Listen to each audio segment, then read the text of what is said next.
जय श्री कृष्णा। जय श्री कृष्णा। हम लोग 14 अध्याय का सार अब तक सुन चुके हैं। भगवान श्री कृष्ण 14वें अध्याय में जो 3 गुण चलता है मनुष्यों में, जिससे मनुष्य बंध जाता है, उसके विषय में बताए हैं। उन तीनों गुणों से अतीत हुए बिना मनुष्य परमात्मा को प्राप्त नहीं कर सकता है, और किन उपायों से वह गुणों से अतीत होगा, इसके विषय पर हम लोग 14वें अध्याय में सुने हैं। अब 15वें अध्याय में भगवान श्री कृष्ण इस संसार को पीपल की वृक्ष की संज्ञा दिए हैं, इस पर बताए हैं। पहले श्लोक में कहते हैं कि उधर्व मूलम अधः शाखः अश्वत्थ प्राहु अव्ययम् छंदासी यस्य पर्णानि यह तम वेदः च वेदवित्। कहते हैं, हे अर्जुन, संसार रूपी पीपल के वृक्ष को अविनाशी कहते हैं। इस पीपल के वृक्ष में मूल जो परमात्मा है वह ऊपर है, और नीचे प्रकृति से उसकी शाखाएं हैं।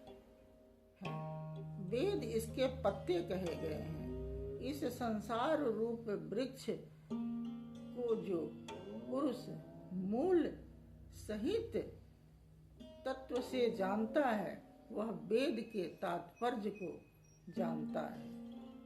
अर्थात संसार एक वृक्ष है, उसको काटते हुए ही योगी जन उस परम पद परमात्मा को खोजते हैं। यह संसार एक विशाल वृक्ष है, जिसमें जड़ नीचे है और इसकी टहनियाँ, पत्ते इत्यादि जो हैं, यह सब कीट पतंग से लेकर सभी योनियाँ हैं, और परमात्मा सबसे ऊपर है। जिस टहनियों को, पत्तों को काटते हुए मनुष्य उस परमात्मा को खोज निकालता है, वह परम पद को प्राप्त करता है, वह तत्व से जान जाता है। कहते हैं, अधश्च एव प्रसीदा तस्य शाखा गुण प्रवृत्ति प्रसिता पुराणी। कहते हैं, गुण प्रवृत्ति तस्य शाखा गुण प्रविद्धा विषय प्रबाला अधः च मूलानि अनुसंततानि कर्माणि बंधानि मनुष्य लोके। यहाँ भगवान श्री कृष्ण कहते हैं, यह संसार वृक्ष तीनों गुणों के द्वारा बढ़ी हुई विषय और भोगों रूप कपोलों वाली शाखाएं नीचे और ऊपर फैली हुई है, विशाल फैली हुई है। नीचे की ओर कीट पतंग और ऊपर देवता जन को लेकर ब्रह्म पर्यंत तक सर्वत्र फैली हुई है।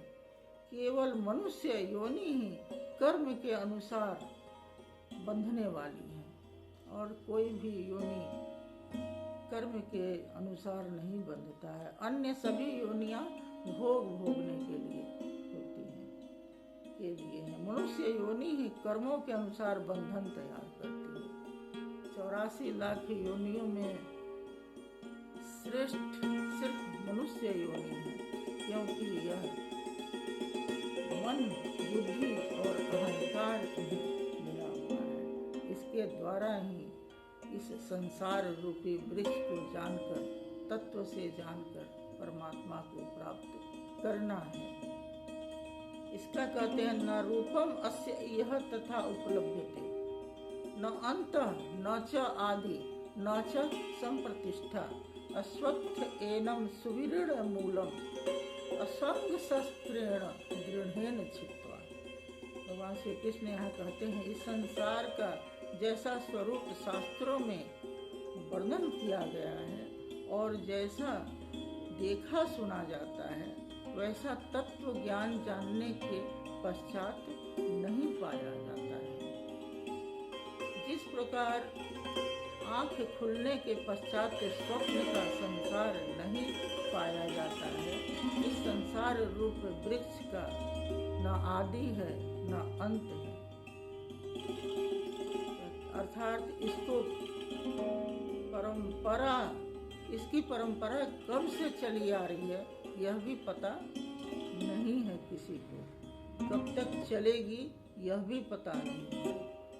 इसलिए असंग शस्त्रेण दृढ़ेन छित्त्वा, इसलिए इस वृक्षों के ऊपर मूल परमात्मा को प्राप्त करने के लिए आसक्त रहित ज्ञान को प्राप्त करके असंग शस्त्र दृढ़ वैराग्य के द्वारा इसे काटना चाहिए और इसे जानना चाहिए। तो कहते हैं ततः पदम तत्परमार्गितव्यम यस्मिन् गताना निवृतन्ति भूय तमेव च आद्यम पुरुषं प्रपद्ये प्रवृत्ति प्रसिद्धा प्रसिद्धा पुराण। भगवान श्री कृष्ण यहाँ कहते हैं कि तब उसके पश्चात जो इस वृक्ष को मूल सहित जान लेता है कि परमात्मा ऊपर है और हमें क्या काटना है, उसको उसके पश्चात उस परम पद परमेश्वर को भली भांति खोजना चाहिए, जिसमें गए हुए पुरुष फिर लौट कर नहीं आता है, उसका फिर जन्म नहीं होता है। आते हैं इसके लिए समर्पण आवश्यक है। बिना समर्पण के जिस परमेश्वर से पुरातन संसार वृक्ष की प्रवृत्ति विस्तार को प्राप्त हुई है, उसी आदि पुरुष परमात्मा की मैं शरण हूँ, ऐसा जब तक हम नहीं सोचेंगे, नहीं जानेंगे, तब तक यह वृक्ष कटेगा भी नहीं। यह बहुत ही दृढ़ है। इसको दृढ़ वैराग्य के सिवा मनुष्य समर्पित भाव से ही इस वृक्ष को काटकर उस मूल परमात्मा को प्राप्त करता है। कहते हैं कैसे प्राप्त करता है, आखिर इसका उपाय क्या है, कैसे प्राप्त किया जाए, कौन प्राप्त करता है? तो इस पर कहते हैं निर्माण मोहा जित संग दोषा अध्यात्म नित्या विनिवृत्त कामा द्वैर्धे मुमुक्ता सुख दुख संग गच्छन्ति अमूढ़ा पद्मम अव्ययम तत्। कहते हैं जिनका मान मोह नष्ट हो गया है, जिन्होंने आसक्ति रूप दोष को जीत लिया है, जिनकी परमात्मा के स्वरूप में नित्य स्थिति है और जिनकी कामना पूर्ण रूप से नष्ट हो गई है, वे सुख दुख नाम के द्वंद्व से विमुक्त ज्ञानी जन उस अविनाशी परम पद को प्राप्त करते हैं, जिनमें ये लक्षण हो, मान नष्ट हो गया हो, जो आसक्ति रूप दोष को नष्ट कर दिया हो, परमात्मा की नित्य स्थिति है और जो कामनाओं से रहित है, वही परमात्मा को प्राप्त कर सकता है। अर्थात जब तक यह अवस्था नहीं आती तब तक संसार वृक्ष नहीं कटता है। यहाँ तक पहुँचने के लिए दृढ़ वैराग्य की आवश्यकता है।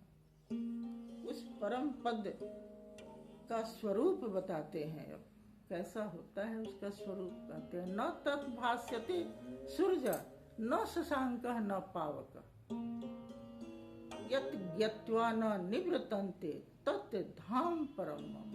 यहाँ भगवान श्री कृष्ण कहते हैं जिस परम पद को प्राप्त होकर मनुष्य लौटकर संसार में फिर नहीं आता है, क्योंकि वह तो आत्मा जीव परमात्मा का अंश जीवात्मा है, नहीं आता है, उस स्वयं प्रकाश परम पद को न सूर्य प्रकाशित कर सकता है, न चंद्रमा और न अग्नि, वही मेरा परम धाम है। भगवान श्री कृष्ण यहाँ कहते हैं अर्थात उनका पुनर्जन्म नहीं होता है।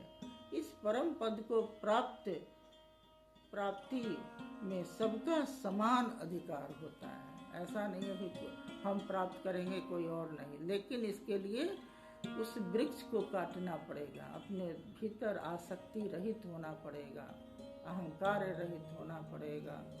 इस प्रकार जो होगा वही मान मोह नष्ट करना पड़ेगा। अब यहाँ बताते हैं कि कौन है हम, जीवात्मा कौन है। तो कहते हैं मम वांसे जीव लोके जीव भूतः सनातना मनःष्ठानि इंद्रियाणि प्रकृति स्थानी कर्षति। कहते हैं इस देह में यह सनातन जीवात्मा मेरा ही अंश है और वही इस त्रिगुणमयी माया में स्थित मन और पांचों इंद्रियों को आकर्षित करता है। जैसे विभाग रहित स्थित हुआ भी महाकाश घटों में पृथक पृथक की भांति प्रतीत होता है, वैसे ही सब भूतों में एक ही रूप में स्थित हुआ भी परमात्मा पृथक पृथक की भांति प्रतीत होता है। एक ही परमात्मा है जो अलग अलग दिखता है, सब में लगता है कि सभी अलग है, कोई अलग नहीं है। इसी से देह स्थित जीवात्मा को भगवान की स्थिति, भगवान को अपना कहते हैं कि भगवान की स्थिति समझ में नहीं आती है। और यहाँ कहते हैं कि यह जीवात्मा मेरा अंश है, मम वांसे जीव, मेरा ही अंश है जीवात्मा।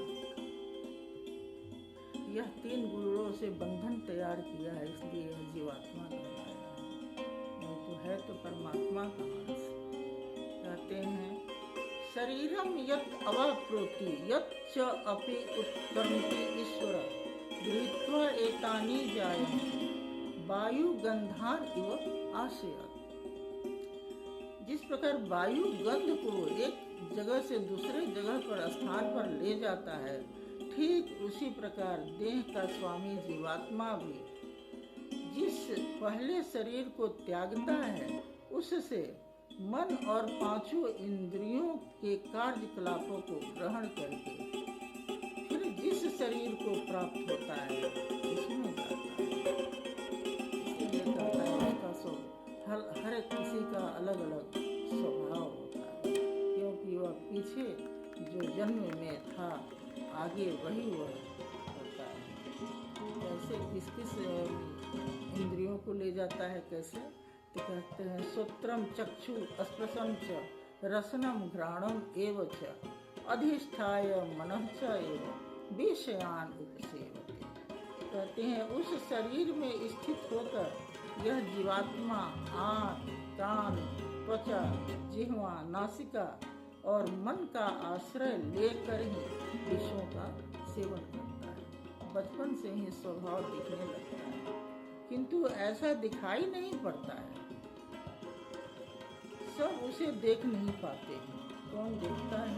कहते हैं उत्क्रमतम स्थितम वापि भुंजा नाम न व गुणान्वितम विमूढ़ा न अनुपश्यन्ति पश्यन्ति ज्ञान चक्षुषा। जो ज्ञान चक्षु यानी ज्ञान नेत्र रखता है वही देख सकता है। शरीर छोड़कर जाते हुए, शरीर में उपस्थित हुए, विषयों को भोगते हुए अथवा तीनों गुणों से संयुक्त हुए को भी अज्ञानी जन नहीं जानते। केवल ज्ञान रूपी नेत्र वाले ही उसे जानते हैं, विवेकशील तत्व से जानते हैं। तत्व ज्ञानी जरूर होना चाहिए मनुष्य को,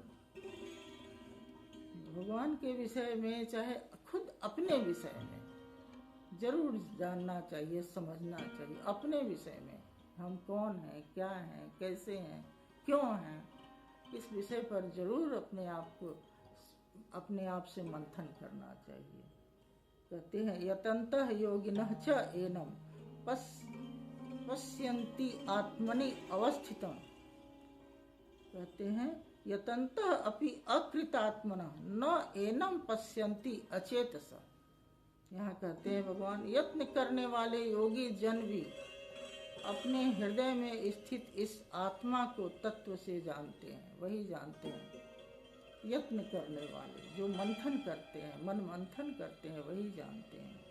किंतु जिन्होंने अपने अंतःकरण को शुद्ध नहीं किया है, ऐसे अज्ञानी जन तो यत्न करते रहने पर भी इस आत्मा को नहीं जानते हैं। और हे अर्जुन, कहते हैं यदा आदित्य गतम तेजम, गतम गतम तेज जगतः भास्यते अखिलम यत् चंद्रमसि यत् च अग्नौ तत् तेजः विद्धि माम। कहते हैं कि हे अर्जुन, जो तेज सूर्य में स्थित हुआ संपूर्ण जगत को प्रकाशित करता है, जो तेज चंद्रमा में स्थित है और जो तेज अग्नि में है, उसको तू मेरा ही तेज जान। भगवान श्री कृष्ण यहाँ कहते हैं गाम आविश्य च भूतानि धारयामि अहम ओजसा पुष्णामि च औषधि सर्वा सोमः भूत्वा रसात्मक। और मैं ही पृथ्वी में प्रवेश करके अपनी शक्ति से सब भूतों को धारण करता हूँ और चंद्रमा में रस स्वरूप होकर पूर्ण वनस्पतियों को पुष्ट करता हूँ। तथा अहम वैश्वानरः भूत्वा प्राणिनां देहम आश्रित प्राणपानः समायुक्त पचामि अन्नम चतुर्विधम। यहाँ कहते हैं मैं ही प्राणियों में के शरीर में अग्नि रूप में स्थित होकर प्राण और अपान से युक्त हुआ 4 प्रकार के अन्न को पचाता हूँ। योगेश्वर श्री कृष्ण ने के अनुसार ब्रह्म ही एकमात्र अन्न है। ब्रह्म ही एकमात्र अन्न है जिसमें आत्मा पूर्ण रूप से तृप्त हो जाता है। शरीर के पोषक प्रचलित अन्नों को योगेश्वर ने आहार की संज्ञा दी है। वास्तविक अन्न परमात्मा है। महापुरुषों ने 4 प्रकार के अन्न को नाम, रूप, लीला और धाम कहे हैं। पहले नाम का जप होता है, क्रमशः हृदय में ईश्वर का स्वरूप प्रकट होने लगता है, रूप होने लगता है। तत्पश्चात उसकी लीला का बोध होने लगता है कि वही ईश्वर किस प्रकार कण कण में व्याप्त है, किस प्रकार सर्वत्र कार्य करता है। इस हृदय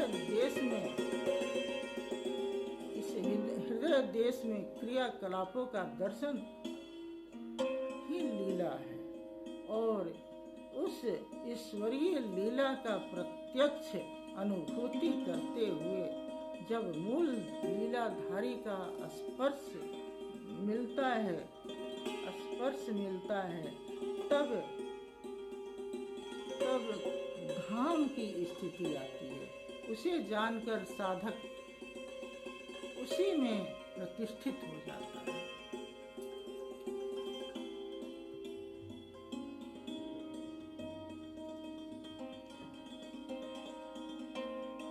इस प्रकार प्राण और अपान अर्थात श्वास और प्रश्वास से संयुक्त होकर 4 विधियों से उत्थान होते होते परास के पूर्ति काल में वह अन्न ब्रह्म परिपक्व हो जाता है, मिल भी जाता है और पच भी जाता है और पात्र भी परिपक्व हो जाता है। पात्र ही तो है यह शरीर, यह भी परिपक्व हो जाता है।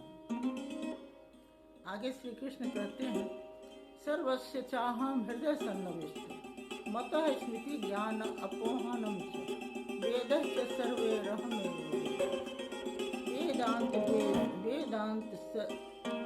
वेदांत कृत वेदवित् एव चाहम।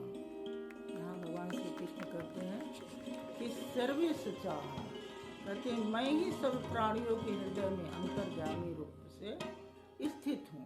सर्वेश चाहम, मुझसे ही स्वरूप की स्मृति ज्ञान और अपोहन अर्थात बाधाओं का बुद्धि द्वारा समन होता है। मेरे ही द्वारा सब वेदों द्वारा मैं ही जानने वाला हूँ तथा वेदांत का कर्ता और वेदों को जानने वाला भी मैं ही हूँ। भगवान श्री कृष्ण यहाँ करते हैं। अब बताते हैं कि कितने प्रकार के पुरुष होते हैं।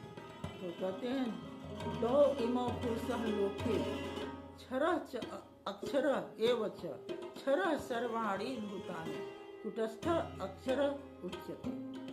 यहाँ 2 प्रकार के पुरुष के विषय में बताए हैं। इस संसार में क्षर यानी नाशवान और अक्षर यानी अनाश्वर 2 प्रकार के पुरुष हैं। इनमें संपूर्ण भूत प्राणियों के शरीर तो नाशवान है और जीवात्मा अविनाशी कहा जाता है। यदि शरीर और शरीर जन्म के कारण संस्कारों का क्रम लगा है तो आप क्षर पुरुष हैं, और जब मन सहित इंद्रियां कुटस्थ हो जाती हैं तब वही अक्षर पुरुष कहलाता है। किंतु यह भी पुरुष की अवस्था विशेष ही है। इन दोनों से भी परे एक अन्य पुरुष है। उत्तम पुरुषः तु अन्यः परमात्मा इति उदाहत। यह लोकत्रयम् आवृत्य विहरति अव्यय ईश्वर। यहाँ भगवान श्री कृष्ण कहते हैं, इन दोनों से अति उत्तम पुरुष तो अन्य ही है। उत्तम पुरुष तो अन्य, जो तीनों लोकों में प्रवेश करके सबका धारण पोषण करता है। परमात्मा अव्यक्त अविनाशी पुरुषोत्तम आदि इसके परिचायक नाम है। कहते हैं वस्तुतः वह अन्य ही है, अर्थात अनिवर्चनीय है। यह क्षर और अक्षर से परे महापुरुष की अंतिम अवस्था है, जिसको परमात्मा आदि शब्दों से इंगित किया जाता है, किंतु वह अन्य है। उसी स्थिति में श्री कृष्ण अपना भी परिचय देते हैं। कहते हैं यस्मात् क्षरः अतीत अहम अक्षरात् अपि च उत्तमम् अतः अस्मि लोके वेदे च प्रथितः पुरुषोत्तमः। कहते हैं क्योंकि मैं नाशवान जड़ वर्ग से तो सर्वथा अतीत हूँ, यानी क्षर पुरुष से, और अक्षर अविनाशी कुटस्थ पुरुष से भी मैं उत्तम हूँ। इसीलिए लोक में और वेद में पुरुषोत्तम नाम से प्रसिद्ध हूँ। यह माम असमूढ़ जानाति पुरुषोत्तम सह सर्ववित भस्ति माम सर्वभावेन भारत। कहते हैं कि हे भारत, जो ज्ञानी पुरुष मुझको इस प्रकार तत्व से जान जाता है वह पुरुषोत्तम जानता है मुझे, और वह सर्वज्ञ पुरुष सब प्रकार से मुझ परमात्मा को ही भजता है। अंतिम श्लोक 20वां श्लोक है। इति गुहतमं शास्त्रम इदम उक्तम मया अनघ एतत् बुद्ध्वा बुद्धिमान स्यात् कृत कृतश्च भारत। कहते हैं हे निष्पाप अर्जुन, इस प्रकार यह अति गोपनीय शास्त्र मेरे द्वारा कहा गया है। इसको तत्व से जानकर मनुष्य पूर्ण रूप से ज्ञाता और कृतार्थ हो जाता है। इति गुहतम, यह अति गोपनीय शास्त्र है। अतः श्री कृष्ण भगवान की यह वाणी स्वयं में पूर्ण शास्त्र है। इस प्रकार 15वां अध्याय का सार पूर्ण होता है। इस 15वें अध्याय का नाम पुरुषोत्तम योग है। इसमें 15 श्लोक है। हरि ओम तत्सत। हरि